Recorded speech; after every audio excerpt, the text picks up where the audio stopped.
You're listening to 1680 WOKB AM, Winter Garden, Florida. This is your host, Jay Real from Real Family Talk. We are here live every Wednesday night, 9 p.m. to 10 p.m. This is Hump Day. Listen to the show and enjoy your Wednesday night.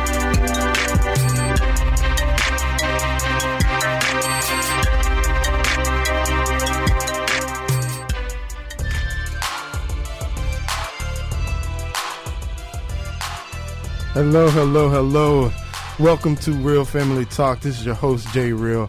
Hope you're having a great Wednesday evening. It's another beautiful day in the city. Beautiful. Gotta love this. Gotta love this weather, man. I say it every week. Gotta love this weather. Got to. I'm gonna miss it too, probably. Say that every week too now. But let's go ahead and welcome everybody in the building. We got a guest with us tonight. We haven't seen this brother in a long time, man. We're glad to have him back in the building, though. Mr. Frank Torres is in the building. How you doing, Frank? You know, it's great to be back. It's a new year, and I still can't think of anything cool to say. So I'm going to nail that down, and hopefully next time y'all have me on, I'll have a cool opening line for you guys. There you go, man. There you go.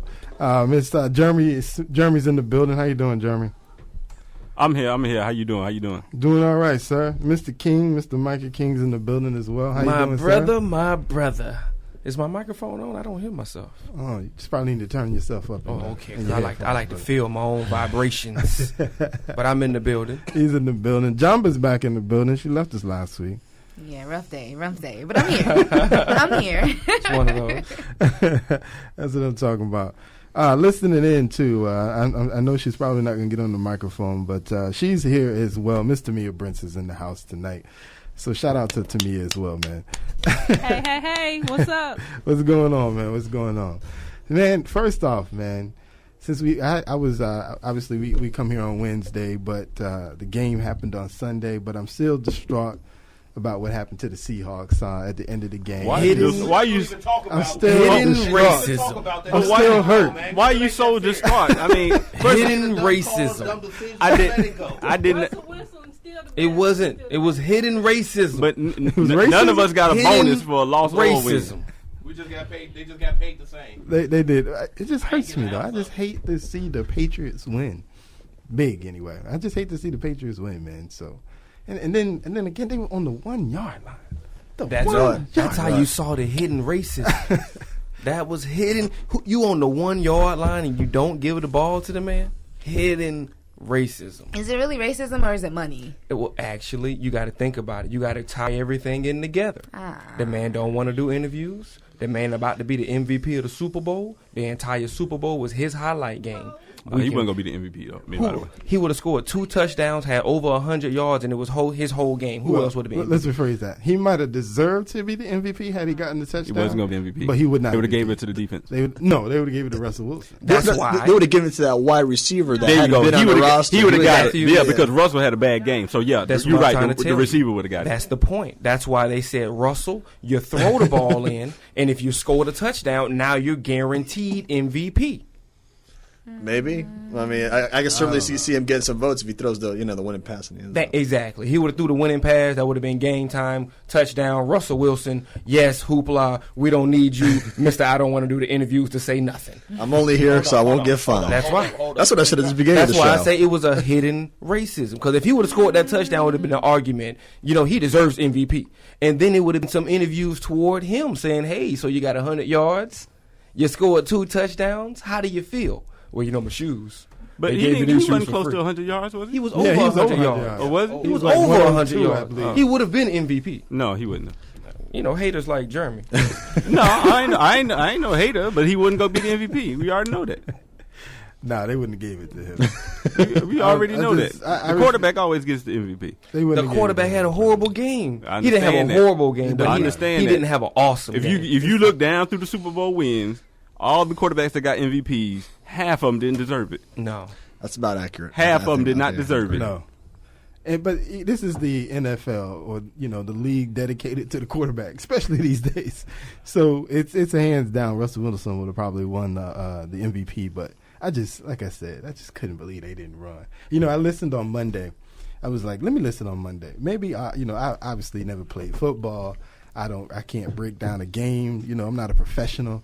So let me listen Monday to as many professionals as I can to see if there was a logical reason why this brother didn't get a ball to Marshawn Lynch. Thank you. Brother, I must have listened to at least 30 people on Monday. And none of them said hidden racism. And I heard one man who at least rationalized the reason why Pete Carroll did it, but I heard nobody agree that was the right decision. But, and this is the thing everybody keep missing. We all commenting, but we sitting at a microphone talking about what somebody should have did as opposed to taking your team to the Super Bowl back to back. So I can't question nothing he did. Because there's a whole lot of Hall of Fame, quote-unquote, coaches ain't never took a team to back-to-back Super Bowls. That's so true. So, you know, it is what it is. He got there, you know, he'll be back again.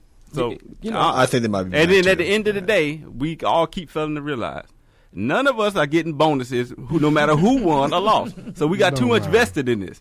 It's not that serious, y'all. The Seahawks lost, the Patriots won, let's move on. But it's still, no, it's more than that. No, it's not because more than that. Because of the hidden racism. It's not more than that. If it wasn't because of the hidden racism on Marshawn Lynch. No hidden racism on Marshawn Lynch. I thought it was understood across the board. It wasn't a hidden big games like this. It might have been just not liking him and suppressing that, but that's not racism. That's not liking him. It's a hidden racism, bro. This man is walking around wearing the Ankh.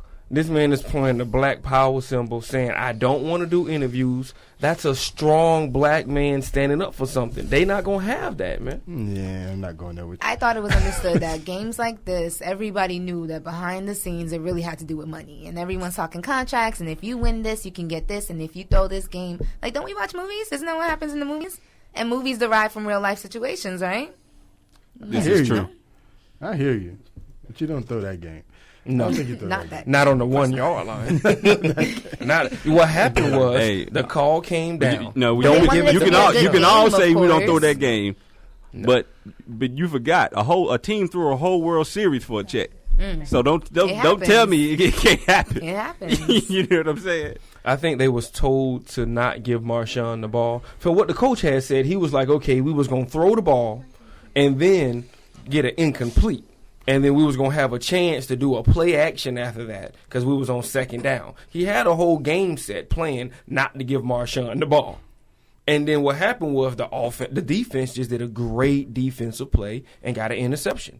And that was the coach's fault. Because they even showed it, the black phone, you know, the little phone. He got a phone call, and then I don't know what it said on the phone call. He got a phone call. They showed him on the phone. Next thing you know, he called the play. The offense went out there all confused and discombobulated. Nobody knew what they was doing. And then they rushed it, hike. He just threw it. Mm-hmm. And then it was. He got that call. He got the call from upstairs saying, don't give it to Marshawn. Or throw the game. Because everybody knew. You giving it to Marshawn. The call came and he was like, "No, don't get that to Marshawn. Do whatever you want. Just don't give it to Marshawn." Everybody knew. That's right. That's the thing I was trying to explain to Jim. Why they picked the play they did. Man, because please. Everybody knew he was getting the ball the whole game and they ain't do nothing to stop him. Right. Yes, actually, yes, they did. This man got over 100 yards and you going to say, yes, they did? Yeah, because if you actually... not only Jeremy Smith. Look at how they moved the ball. When they moved the ball, it's because Russell kept throwing it down the field. Yeah. They wasn't moving the ball consistently with Marshawn running the ball. This man got over 100 yards. I understand that. I didn't know. No, they were not. If you watch the game, I saw the whole game. If you watch the game, every play when they drove the ball, it was a big pass play. Every single play. So this man got right? This man got 2 touchdowns. I'm sorry, 1 touchdown. The biggest plays that they got, basically Marshawn 4 or 5 yards his way up to 100 yards. Exactly. And it wasn't. This is the thing. That's strategy of football. That's why you run and pass, so your run can throw off the pass. I think it is worth saying that the big number was that Russell Wilson only didn't complete a pass until the 2-minute warning and the halftime. Yeah. Exactly. It was all Marshawn Lynch. No, it wasn't all Marshawn. What I'm trying if you watch the game, when they moved the ball, when they made the chains move, it was because of pass plays. Yeah. The Marshawn was getting his 4 or 5 here, 4 or 5 here. If you say he was moving the ball consistently, they would have won the game because they was up 10 points in the fourth quarter. So if he was moving the ball consistently, running the ball, they would have won the game. Right. Isn't that way you run the ball to run the clock out? Yeah, I mean, like I said, it at the end of the day, at the end of the day, it was a good game. The defense kind of let down. Me and you talked about that, how Tom Brady basically. You know what they nickel and did? dimed his You way all know, the yeah, way but down see, the you know field what they did consistently. But that's classic Patriots. If everybody knew that, they did the same thing the Chargers did to the Seahawks when they beat them in Week 4, I believe. Yeah. They took the little receivers because they got big corners. The big corners designed to stop deep routes and mid-level routes, not the little 3-4 yard. You can't keep up with a guy that quick. They're too big. That's what they did. It was strategy. They nickeled and dimed him all the It was way down the Belichick at his field, best. and unfortunately, they did have an opportunity they still got an opportunity to win, but they chose the wrong play or messed up the play, however you want to describe. And again, at the end of the game, unfortunately, you say the Patriots are winners. And like you said, they heart is destroyed. That's all I'm saying. I mean, like you said, they was it was good strategy because, like they said, they knew the play. They said they jammed the guy who was supposed to pick him. That's why what's the kid name? Butler. That's why he made it around him because it was a pick play. He made it around him because Browner jammed Curse at the line, so he couldn't get in the way of him from coming to screen the ball. So he jumped around and jumped the route. It was just good defense, man. We'll see, man. It was good defense. So hopefully next year, business strategy. Next year the Steelers will be stronger and will ensure that the Patriots will not get that far. Who? The Steelers, the Pittsburgh Steelers. They'll be I'm stronger. gonna be real with y'all. I wouldn't be surprised if the Seahawks and the far. Patriots in the Super Bowl again next year. No, I think that's a fair assessment. No, they won't be. I would not be surprised. I refuse to believe that. But man, we'll move on, man. Like I said, it was just a 1 yard line. That's just. But like I said, anybody but the Patriots, man. We'll move on, man. Frank's in the building. Frank's going to talk to us about what's happening in the state of Florida. As you may have known, for those that follow the news, the Governor Rick Scott, everybody voted him back into office back in November. Everybody's excited about that. Can we get some claps on that? Brother Jeremy, Rick Scott's backing off. What'd you say now? Can we get some claps about Rick Scott? No, I don't have any boos. No. But he released his budget last week, and Frank's going to break it down for us. What's going on with the budget, Frank? We go from Bill Belichick to Rick Scott.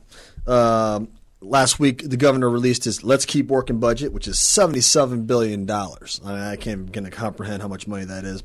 The state is doing well to continue recovering from the recession. They got $5.2 billion in the reserves. And the big word in this year's budget was education. The governor's trying to – now, this is just a proposed budget. The legislature still got to approve it. It's unlikely that everything will get through.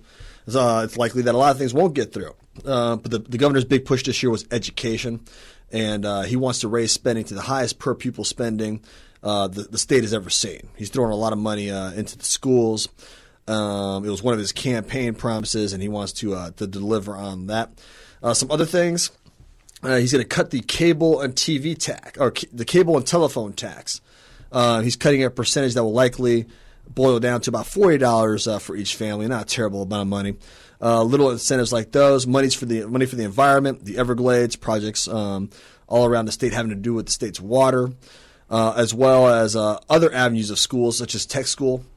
He made an announcement downtown in Orlando, Texas, saying he wants $20 million to bump up those tech centers. So, it's a generous budget. It's more generous than he's been in the past. You recall the first 2 years, he cut just about everything. We were coming out of the recession, and he cut everything he possibly could to allow this surplus to accumulate in order to ask for these things. Now, are all these things going to get through? Probably not. There's a Republican supermajority in Tallahassee. They're very fiscally conservative. They like to cut. They don't like to raise spending or raise anything that resembles a tax, such as fines, fees, or anything along those lines. So is everything going to get through? Probably not. But if you're involved in education, you do have something to be happy about. The budget received some rare praise from the teachers' unions, the same unions that have been slamming them for the last 4 years. So it seems to be a kinder, more gentler Rick Scott going into his second term. I think he's trying to think more about his legacy, the way he wants to be remembered, and hoping that the moderates and even some of the left-leaning or some of the right-leaning Democrats will think he's a little bit will believe that he was a little bit kinder going down the home stretch. Now we'll see. Frank, and people were upset that Rick Scott got reelected. Come on. The man is throwing money at education. I mean, that's one of the biggest concerns most people have in this state is what's going on with our educational system. And this man is throwing money at education. You got to be happy about that. Right. I mean, let's not forget Wawas are popping up everywhere. Wawas. Hey, a couple of years ago, when Wawas first started popping up in the state, the governor went on a tour for Wawas. Tour with You had Wawa. congressmen, you had everybody. Never mind the fact that those might not be the best paying jobs in the world. They but, may not we had be. Wawa. It was an economic win. If you're a GM, I think they pay their GMs like 60, 70 grand a year. So if you can become a GM, that's not a bad. Not a You bad can't gig. have enough of those. Hopefully somebody will hear us talking about them and throw you guys a I got 4 sponsorship. Wawas within 10 miles of me. That is a great thing. I don't know what you're talking about.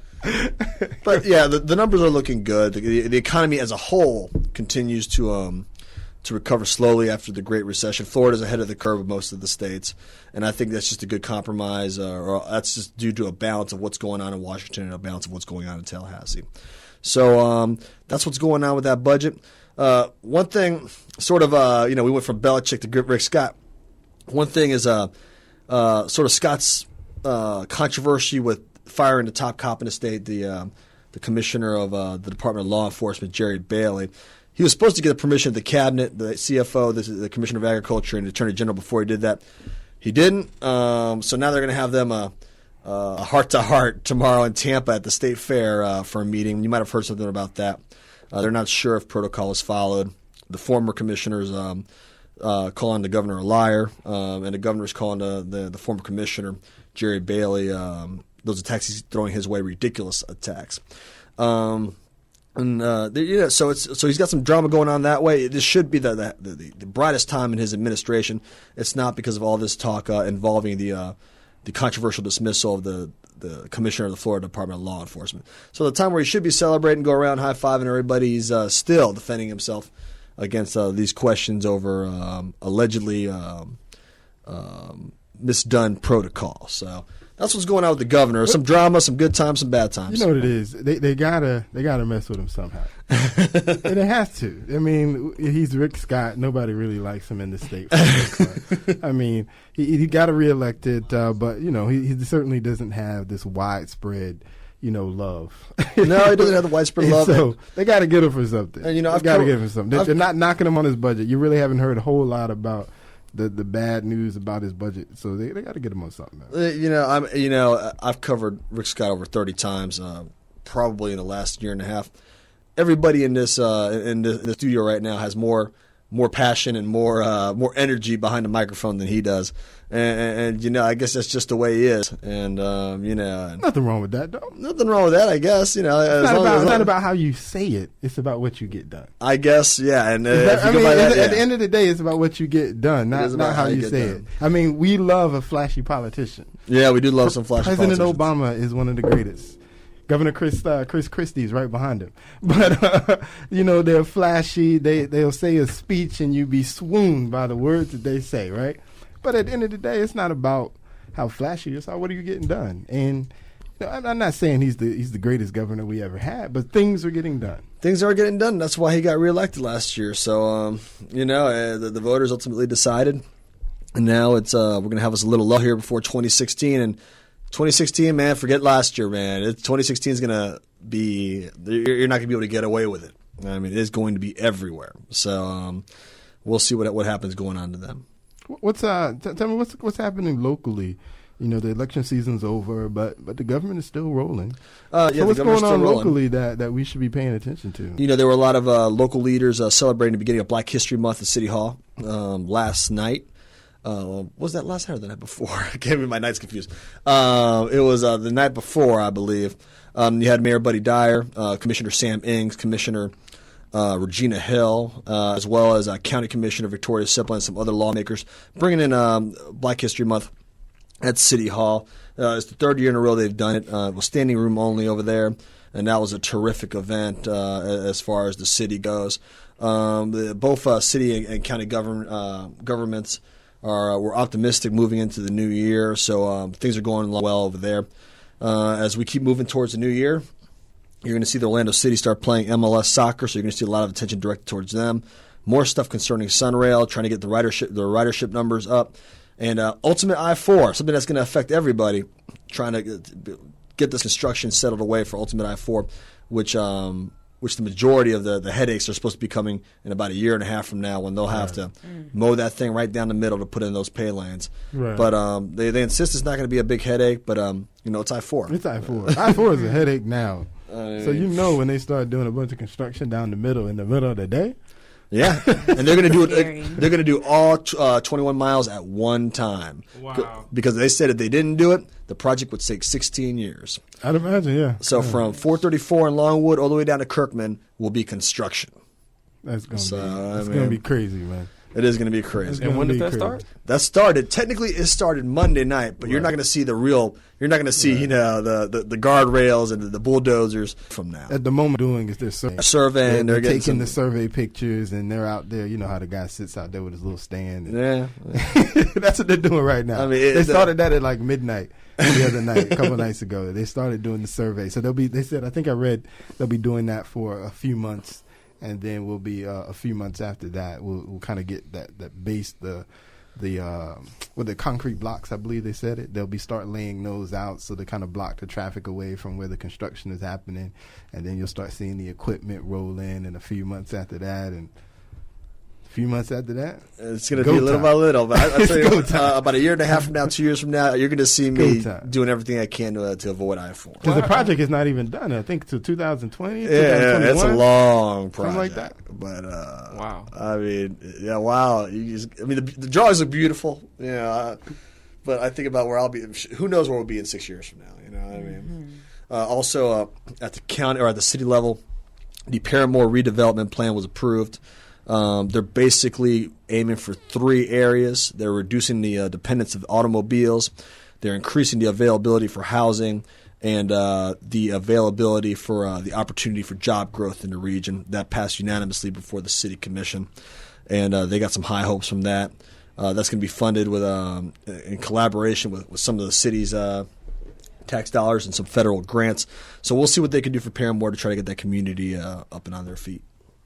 Well, see, they also started the project for the Brook Ground on the school, too, that they're going to build. Right? That's correct. That's absolutely correct. They had the groundbreaking on that about 2 weeks ago, and we'll see what they can do, and if they can, get that community going and bring some jobs to the area. A lot of people trying to get that development plan up and working. So, that's basically what we got going on at the state and city level. And keep your eye on 2016. You got 2 guys from Florida.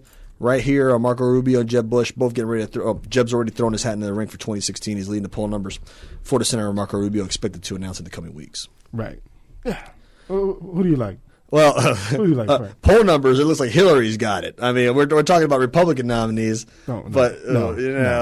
Hillary doesn't have it, Frank. I'm an analyst. I look at the information presented before me. I'm not even going to speak that into existence, Frank. But I tell you what. We're rebuking that.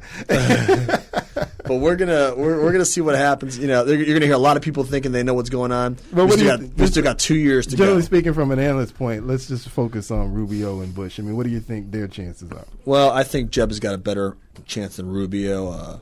Jeb's got been in the game longer. Rubio is still in his early 40s. He could theoretically run in 8 years and still be in the perfect place to go. What hurts Jeb is his stance on Common Core, the government regulations regarding education. You know what needs to hurt Jeb? What needs to hurt Jeb? His last name is Bush. That's what needs to hurt Jeb. You know what? You nailed it right on the head. We do not live in England. This is not England. We're prepared to have. This is not England. We do not have dynasties here. You know what? And if the election took place tomorrow, you'd have Bush versus Clinton 25 years after you had Bush versus Clinton. So, I mean. Third party. That's what I'm talking about. We like familiarity. We like names and we like things we know. So I mean that's what the voters are saying. The name you know. The name you know. Eddie Murphy was always ahead of the game. I swear. Always ahead of the game. You know. The name you know. He's going back to Saturday Night Live. We'll see. The name you know. Oh man, yeah, we'll see what happens, man. If nothing else, especially when it comes to 2016, I'm pulling for the underdogs, man.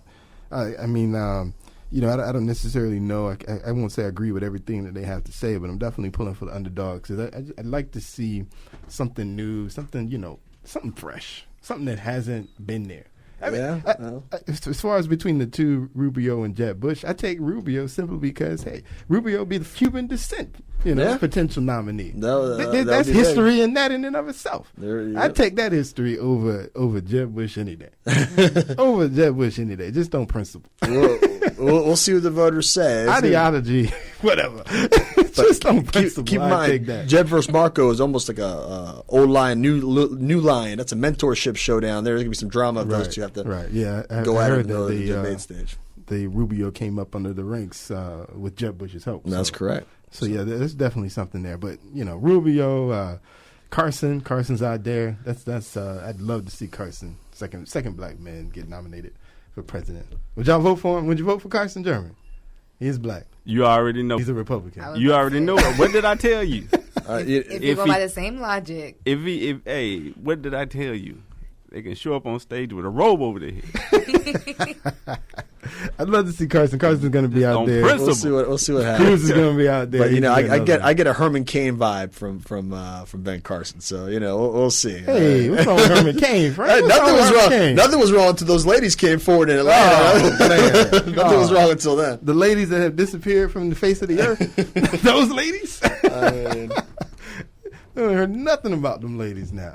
But it's early. Talking about conspiracy and racism, brother. That ain't the one I want to talk about. I'm talking about Marshawn. All right, man. So anything else we need to know about Frank, man? No, just keep an eye out as candidates start declaring for next year. Legislative session coming down. It's going to be more talk about education, more talk about water. A lot of your average voters aren't paying attention to what's going on in Tallahassee. It's good to keep in touch with the newspapers because those are the big decisions, which where the rubber hits the road. And just try to stay in the know and always know what your lawmakers are doing, especially the ones that represent you in your own areas. When they throw town halls and when they throw meetings, go out there and talk to them because that's what they're being paid to do and that's what they're supposed to do. So make sure you stay in the know and get involved whenever you can. Got it. Frank, so how do we keep up with what you're writing about, Frank? Orlando Political Observer, orlando-politics.com, the #1 political news website in Orlando. And you can also catch my analysis on Fox 35 during various parts of the week. There you go, man. #1, huh, Frank? #1, yeah, a political website. That's #1 in a category. Number one. Right, #1 is #1. That's #1 is #1. We can't downplay that. We can't downplay that. But it's the number readership is great, and we're gonna keep growing, and we're gonna see what happens. But as always, it's gonna be a lot of fun.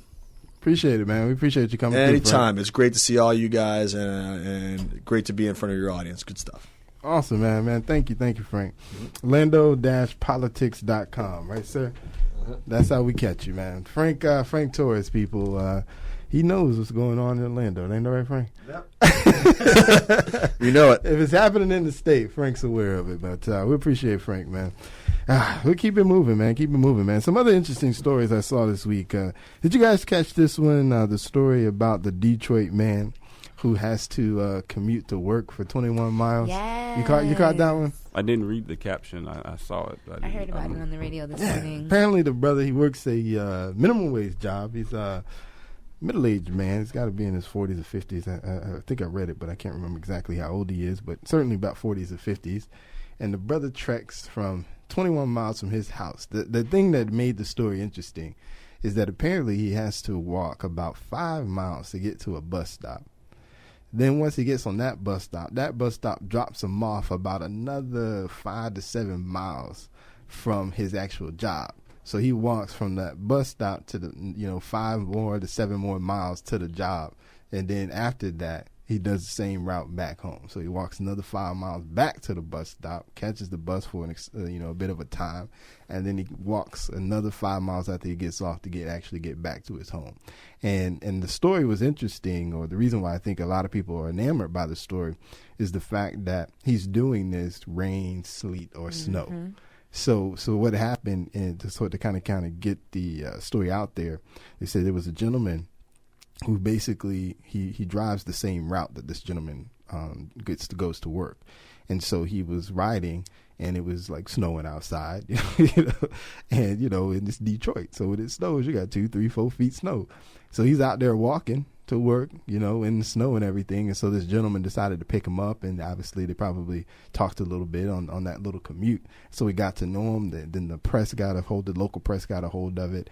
And then what ended up happening is a young man that goes to school at one of the universities in Detroit. He read the story, put up a GoFundMe page, was trying to just raise $5,000 so they can help get the man a car so he's not walking 5 to 7 miles in the snow at dark, because he works 2 to 10 p.m. So at 10 o'clock at night, the brother's walking 5 miles to the bus station, getting off and walking another 5 miles at 11, 12 o'clock at night.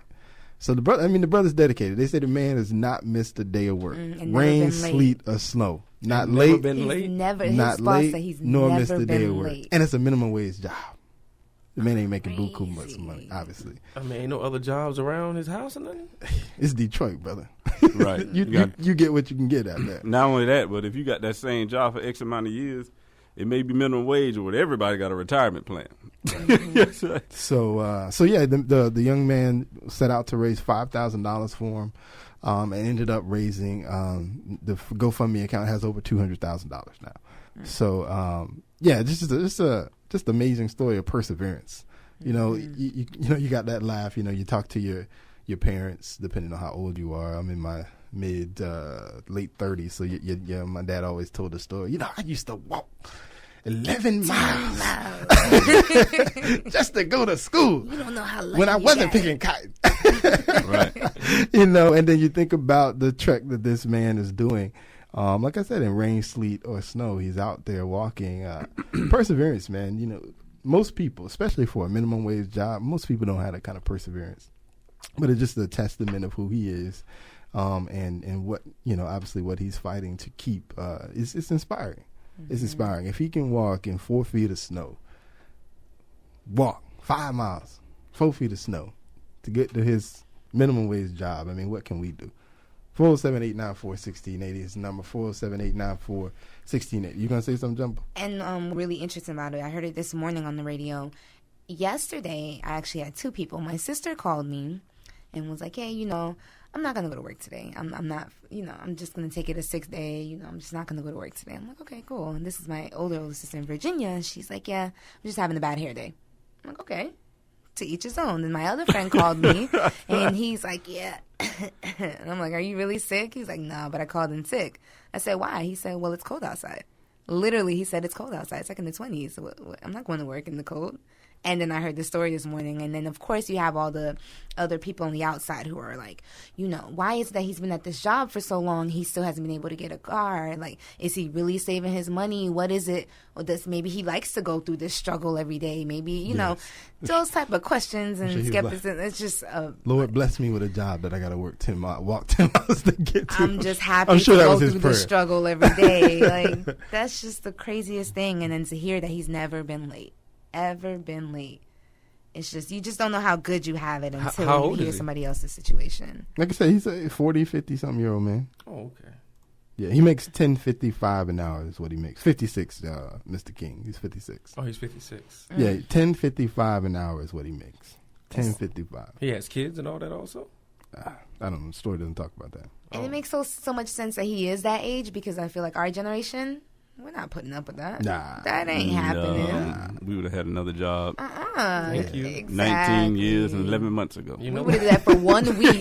We would have tried that for 1 week, and it would have been a wrap. Not even. The first day that somebody was like, well, you're going to have to walk 5 miles from the bus stop. Because the problem is, another reason why they picked up the story is they were talking about how bad the transportation is in the city of Detroit. Oh, yeah. And so what he's doing is that bus stop that he gets off on is like some kind of apparently ritzy mall or whatever, but that's the last bus stop in that direction. And so that's why he's forced to get off there, and there's no other public transportation to take him that extra, I can't remember, it's 5 or 7 miles that he has to walk or that he needs in order to get to his job. So he's walking that to get to the job and then walking back to the bus station to catch the last bus from that mall back to, somewhere closer to where he lives, and then walking another 4 or 5 miles just to get back to the house. I'm getting exhausted just hearing about the story, about the journey. I'm exhausted. Oh my gosh.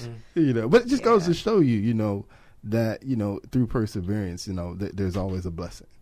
Just to think that some random kid that goes to school in the Detroit area put up a GoFundMe page because he saw a man that needed some help, if you will, or that could use some help. Let's say that. Maybe he didn't need it, but maybe he could use some help. No, he needed it. and then he only asked for $5,000, but the country comes together and raises over $200,000 for this brother. Mm-hmm. That's amazing. People. That's amazing. There's actually still some good people out there. We're out here. Is that what you said? We're out here. We're out here. That's right. We're out here, King. Yeah, so that's a kind of heartfelt story there. It touches me. It really touched me. That's a Lifetime movie for men. Is that what it is, Mr. King? Yes, you can put that on Lifetime, and that's something that the men will watch. Does it humble you to the point really where does. you are willing to give up your transportation for somebody else? Well, see, or me, I ride a scooter. Would you pick up a stranger on the side of the road if you see them walking every day? Not on my scooter. I will not, no. So if you had a truck, you'll put them in the back? If I had a truck, I probably would not either. Say it's 2015. Yeah.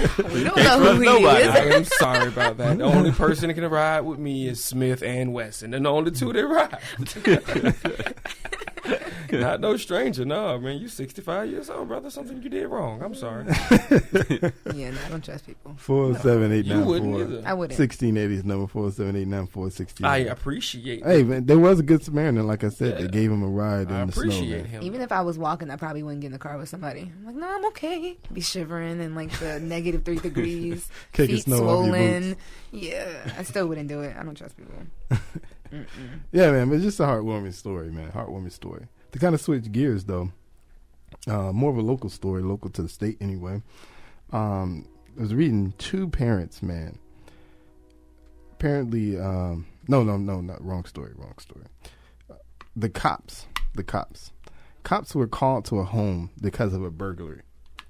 Cops showed up, and the first thing they saw was a 11-year-old girl watching TV. So what did they do? What do you think they did, Mr. King? Take a guess. 11-year-old girl watching TV I to a have house some questions. that a burglary was called. What do you think they did, Mr. King? Was the house in the suburban area? Well, she was a black girl. I don't know where exactly. It was actually no. This is not local to Jacksonville. Like I said, wrong story. This is actually local to Groveland. Groveland. Yeah. So this was not a suburban area. Yeah, you know Groveland, right? Groveland on there. It's right off of Claremont area. Yeah, right on the other side. Lake County. Yeah, and it was a black girl in Groveland. So they tased her. Yes, they did. That's not funny, but am I wrong? Well, no, they did not tase They her. maced her. They didn't mace her either, They but billy they did. clubbed her. But they did hold her to the ground. They shot her. They did pin her not down to the ground with the knees in the back and question whether or not that was her home. There you go. Really, the 11-year-old that girl, was the that best your home? way That's- for them to get that- the She was answers laying that in the they bed needed. watching TV. So let me get this straight. Probably her home. She's 11. So let me get this. The police kicked in the door. Police The kicked in 11-year-old the girl door. was watching Barney. They put a knee to the back of her head and said, "Do you live here?" Yes. Sounds like right. Especially in Groveland. We in They, Florida, like, right? gagged her. Answer the question. You're in Lake County. If you know the history of Lake County, there's nothing surprising about that at all. I mean, it's Groveland.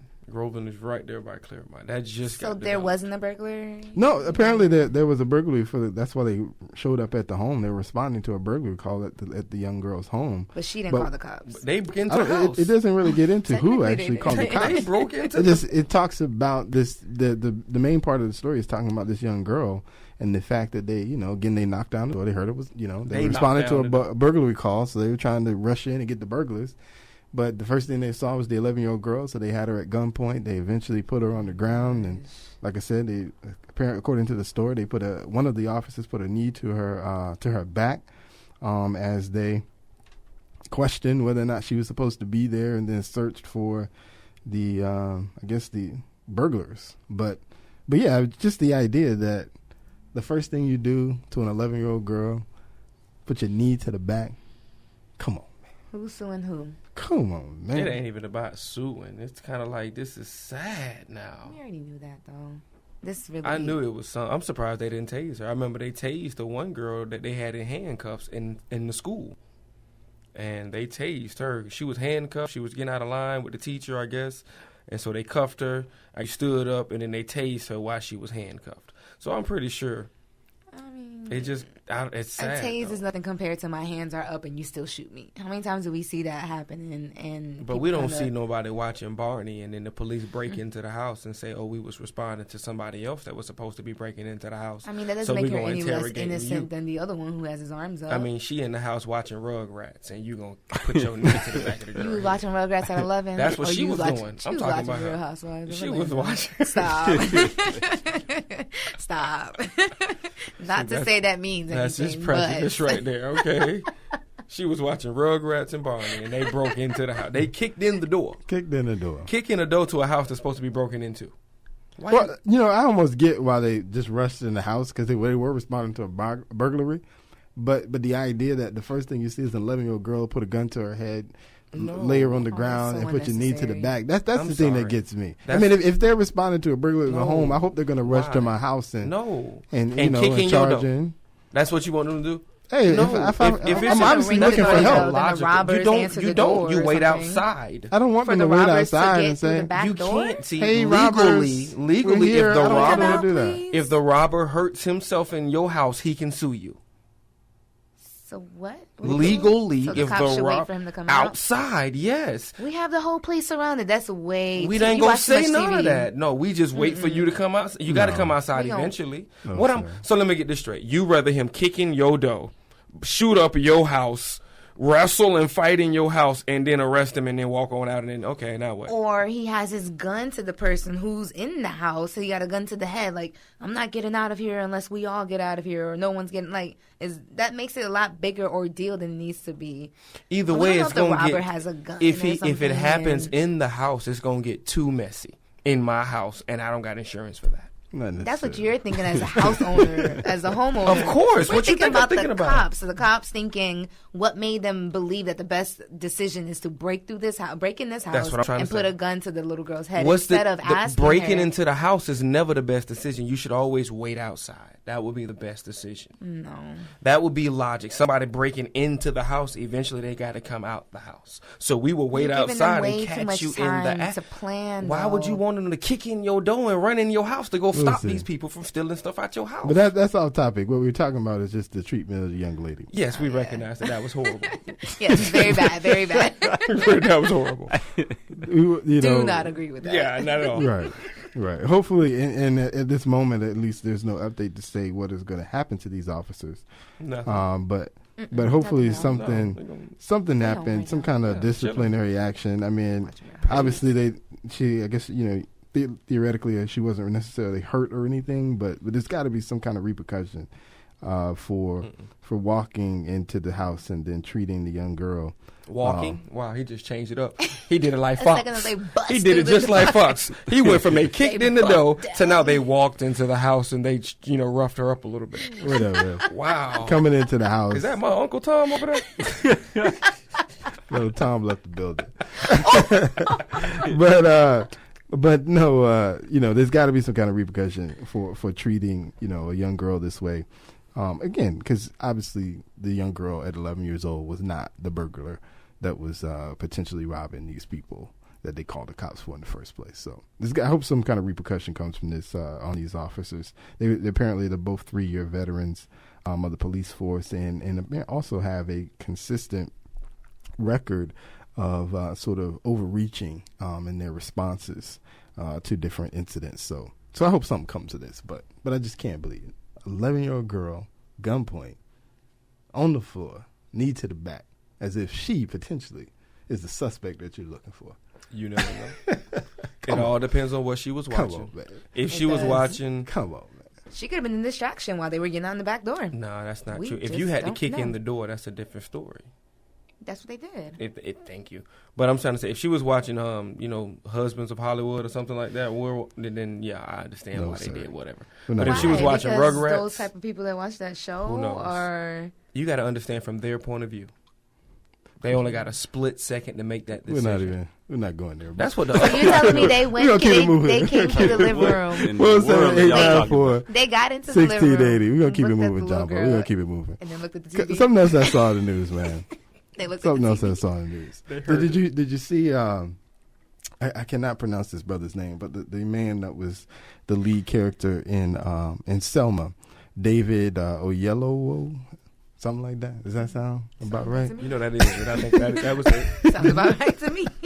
He was commenting on the Oscars, and basically what he said was, he talked about how when black actors win the Oscars, they're always in some kind of subservient role, or some kind of role where obviously they're not being looked at in a good light. Anytime a black character is playing a leader, they typically don't win, or not even, for that matter, don't even get nominated for an Oscar. So he's catching a lot of flack because he's obviously, suggesting that the only way a black actor can get an Oscar is if he does something degrading.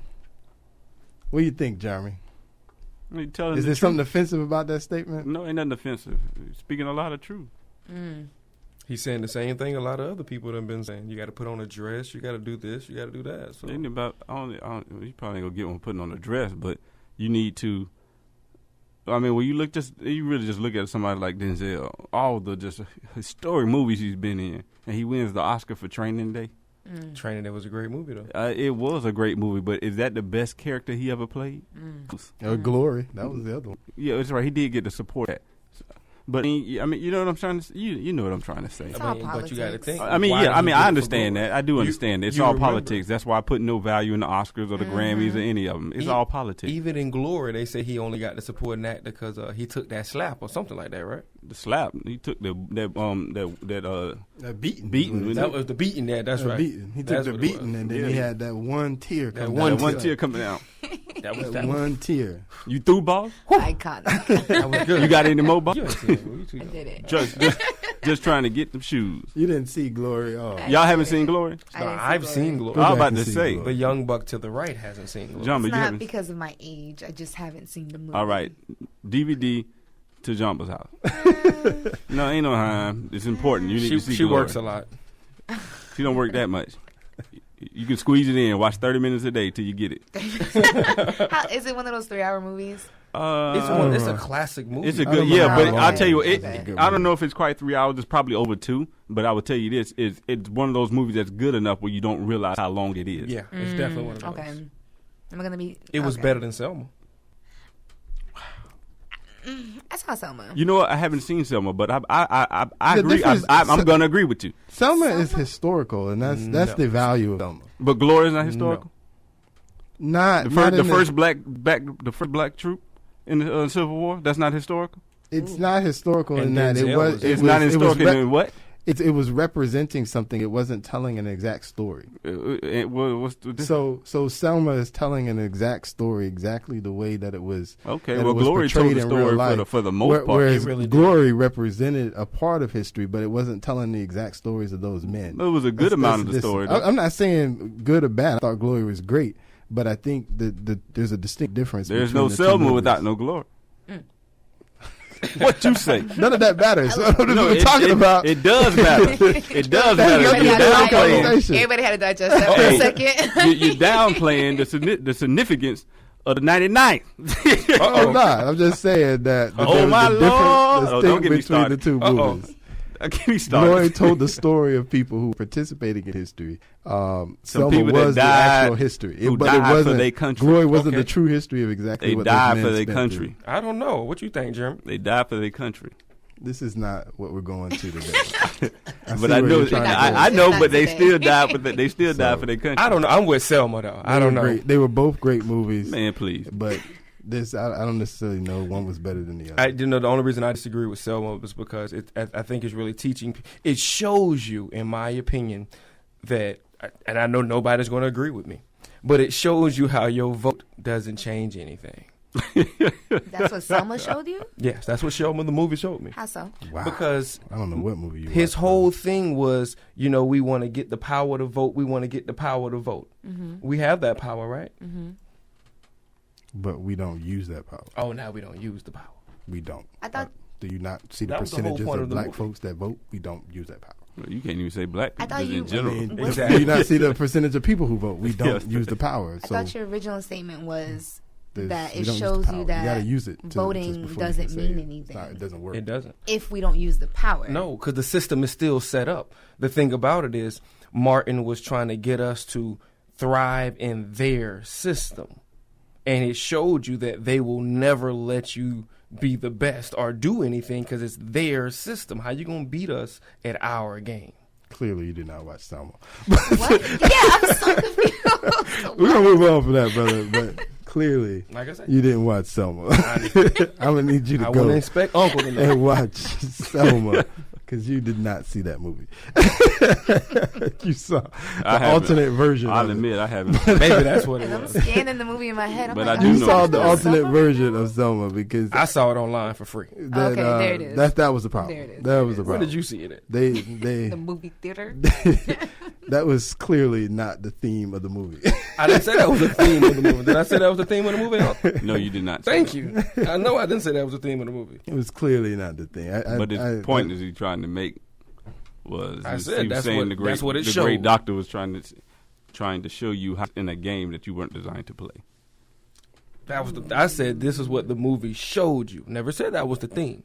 Now you can watch multiple things because every movie, a good movie, has multiple stories in the movie. But you got to catch every underlining message. And that movie showed you from even with that was Oprah's main thing. Oprah's whole part of the movie was showing you racism, not prejudice.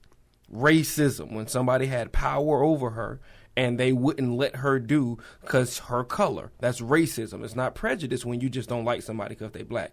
They actually had the power to stop her from doing what she was trying to do. The movie showed you multiple things. Now, if you don't know, then you're just going to look at, the march. But if you have some type of enlightenment, you will see different things. Because even when he was in jail, he was talking about he was down on himself. He showed you he was human. The movie was really good, but you just have to see multiple underlining messages, not just what your uncle wants you to see. But Oprah still trying to didn't go see and vote. Oprah trying to go and vote, and then them asking all those questions and name every single one of them. Da da da da. How does that show that Don't her? do that. Don't do Okay. that. We're not. How does that show? Okay. Nothing. We're not gonna do that I today. lost my question. Let's But go with we that. appreciate all opinions, all around. We really do. We really do. We do. We really do. I have an opinion. Yes, sir. It was glory. Moving on from that too. So I asked you to prepare me a Black History moment for today. This is Black History Month. I'm ready. What do you got for me, sir? Well, in keeping with the sports theme, and actually with the Super Bowl, I had just two quick ones. Obviously, there are. Let me show you my vocabulary. There are a litany of things that happen on this day in Black history, as there are with a lot of days. It just goes under the rug. But just to keep it short and simple, with a quick little theme, for really not just sports, but Super Bowl in particular. On February 4th in 2007, two things. One, you had two black coaches met in the Super Bowl. Obviously, that never happened. Tony Dungy with the Indianapolis Colts, Lovie Smith with the Chicago Bears. Okay. And out of that, obviously, you would get the first black coach to ever win a Super Bowl, which was Tony Dungy. Which is, if you really study it, well, obviously we talking about civil rights and all that time. When you study that time, that's very significant because it took up until the 80s for a black quarterback to get the chance to win a Super Bowl. So, when you study in history of the NFL and even the president of the NFL to a lot of extent, we still having a hard time getting head coaching jobs, Yeah. I mean, we have to have like the number one defense for 10 years straight. You think about this past season, I believe there's only one black head coach that's going to be taking the rings from all the different firings that took place. I think there was at least 10 or 12 firings and only one black coach got a job. The funny thing about that is I remember in I believe it was the 90s, in the mid to late 90s going into the early 2000s, I believe the defensive coordinator for Green Bay along that time. It was right around the time when they won the Super Bowls, and they had a good defense. I forget his name. I want to say Robert Sherman or something like that. And they talked about him from years how good a defensive coordinator he was. He's never got a head coaching job. Obviously, he's probably retired now, but I don't even remember his name being mentioned. and that wasn't that long ago. But in 2007, obviously, we had the first black coach to win a Super Bowl, as well had 2 black coaches in the Super Bowl. And on that following year, we actually had the first black referee to ref a Super Bowl. His name is Mike Carey, actually. And it was 2008. He was the first black referee to ref a Super Bowl. So that's significant in and of itself. Since you say it happened in what year? 2008, the very following year. Okay. Mike Carey. That's crazy. You think the first one in 2008? There's got to be. The first black referee. There had to be tons of them prior to that. No, excuse me. This is the NFL. I mean, you know. You think it was a ton of black referees? Tons in the sense that there were other people. No, we're talking about referees, the one with the white cap. We're not talking about the guys with the black caps. Not the umpire. I'm saying there's still, I'm sure, more than one black referee in the entire NFL. So to think that it took to 2008 for the one to step up when there's probably, at least 20 or 30 others that potentially could have been in his spot. 20 or 30 others? I'm talking about over the years. How many? Do you watch the NFL? How many black referees have you seen? Are there? I don't know. When I saw his face, I remember his face. I don't know. I remember his face. Exactly. The chubby, short black dude, right? Exactly. You don't remember. Exactly. You don't count. So that means it's probably not worth counting, right? Because you know who the one is now. But I watch the NFL all the time. I just don't see a bunch of black referees running around with no white caps on. You see a few guys in black caps, but I don't never remember seeing a whole bunch of guys running around with no white caps.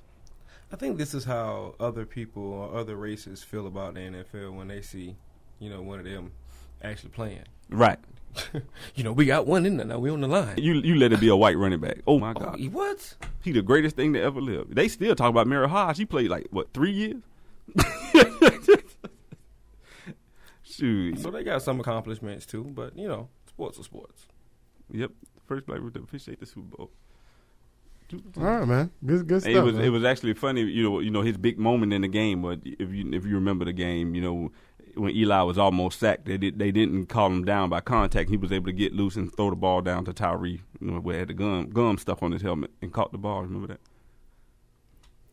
that? Yeah, I do remember that catch because that was against the Patriots, right? Exactly. Yep. It was against the Patriots. The miracle catches. Mm-hmm. Yep. And the miracle catch didn't beat them this time. Nope. Because the Seahawks show had a miracle catch. Right. Yes, they did. All right, man. We appreciate it, man.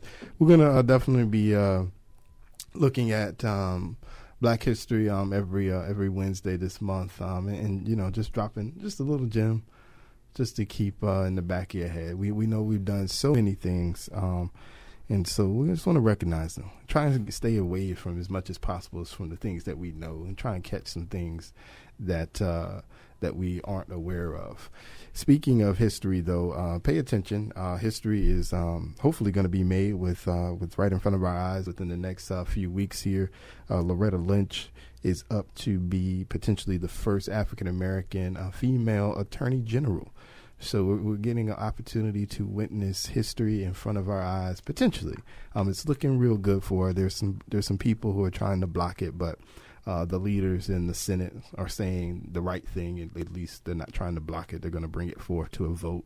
And she seems to have convinced and changed the minds of a few of those Republican senators they thought that might be against her. So, possibility, as long as they can keep a lot of the political games out of it, it's a good possibility she'll get confirmed. I was talking earlier with somebody. She actually is connected as well. She's actually the good friend or best friend or whatever, close friend of Eric Holder's wife. So I would just say in general, you're not going to get nominated for Attorney General if you're not connected in some way, shape, or form. I don't care what color you are. So yeah, she's good friends. Eric Holder's wife and her started the first Delta chapter at Harvard University. So they go way back. So yeah, what did y'all say? You did the AKA thing. What did they say, John? No, not me. No, I'm talking about. What do you all say? I forgot. Oh, Oh, okay. No, Whoa, you're not representing. Not at You're all. not at all. representing very I'm well. kind of Not at all. rough. She done It's fell been a off. while. It's been. Miss McCray would be so heartbroken right now. My oop kind of off right now. My oop kind of off right Someone's now. not acting. That's all I'm gonna say. So yeah, It's all about community service, history's not the been going. sounds. I don't know if you guys watched the hearing, but a lot of ladies showed up in red suits to support her during her confirmation questioning hearing that they had. You had a sea of red suits out there sitting in the hearing. That's So good. You know, We always show up. Yep, we show up for the Do the work. confirmation And do the work. of the Attorney General, because that's the most important thing. it's history, brother. It's still history. Yes, it is. I guess It's still history. You know, History we laying in the dead in the making. streets. We didn't see Right? too many. We showed up when the first black president was inaugurated, right? Same concept. I guess we did. Same concept. I Same wasn't concept. there, but Nah, I wasn't going out in the snow. But See? yeah, same concept. Where's Same see? concept. That's why you won't have no GoFundMe for you by no little white boy. No, but I also Oh, he was white. wouldn't live in any weather that provided me 4 feet of snow.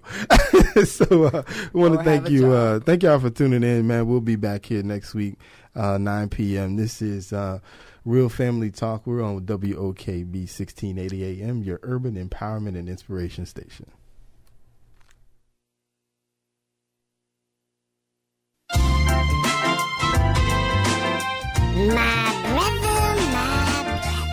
Thank you for listening to Real Family Talk. This is one of your co-hosts, Jeremy, a.k.a. Younger Brother. Tune in next week from 9 to 10 p.m. and every Wednesday from 9 to 10 p.m. on WOKB 1680, your urban empowerment and inspiration station. See you.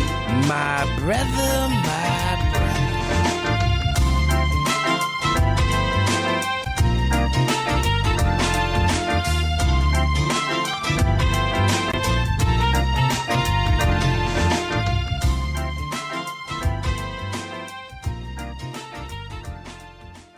You're listening to 1680 WOKB AM, Winter Garden, Florida.